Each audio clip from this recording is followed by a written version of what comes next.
জীবনে কতবার পাইছেন বৃত্তি? আমি কিন্তু একবারও পাই নাই। আপনারা কি এখনো পাইছেন কেউ, নাকি পাইবেন আগারে? তা নিয়ে আজকের এই ভিডিওটা যদি দেখতে চান অবশ্যই পুরোটা দেখতে হবে। হ্যালো এভরিওয়ান, আসসালামু আলাইকুম। আশা করি সবাই অনেক ভালো আছেন। আলহামদুলিল্লাহ, আপনাদের দোয়ায় আমি অনেক ভালো আছি। তো আজকের এই বিষয়টা হচ্ছে জগৎপুর আব্দুল আল রশিদ রফিয়া নাগর ইসলামিক স্কুল এন্ড বৃত্তি পরীক্ষার উপলক্ষে আজকের এই আমাদের ছোট আয়োজন। বিশেষ করে গত 6 মাস আগেও আমরা বৃত্তি প্রদান করি, ওইখানে মাত্র 14 জন ছিল। তো আলহামদুলিল্লাহ এটা বেড়ে আজকে আমাদের প্রায় 35 জনে হয়েছে। আলহামদুলিল্লাহ আপনাদের দোয়া আরো আগারে বাড়বে। তো বিশেষ করে আমাদের এলাকার চারপাশে যারা আছেন অবশ্যই আমাদের স্কুলটা দিয়ে একটু খেয়াল রাখবেন। আপনার ছোট সোনামণিকে আমাদের স্কুলে দিবেন। আমাদের স্কুলের কার্যক্রম অনেক সুন্দর, মাশাল্লাহ।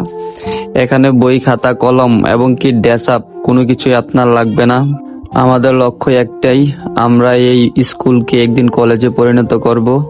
আপনাদের দোয়া থাকলে অবশ্যই আমরা পারবো। তো আশা করি আপনারা অনেকেই ভিডিওটা দেখছেন, একটু মনোযোগ সহকারে দেখবেন এখানে কি কি বলা হয়েছে। তো এগুলা মেনটেন করে আপনার শিশুকে আমাদের স্কুলে দিবেন। আশা করি আপনার সফলতা একদিন আসবে, এই দোয়াই করি।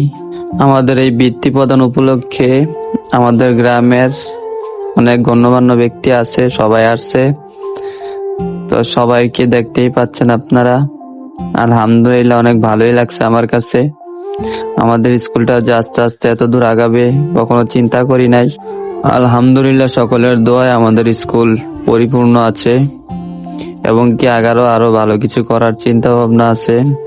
তো আপনারা যারা ভিডিওটা দেখছেন অবশ্যই লাইক, কমেন্ট, শেয়ার করে আমার পাশেই থাকবেন। আসসালামু আলাইকুম।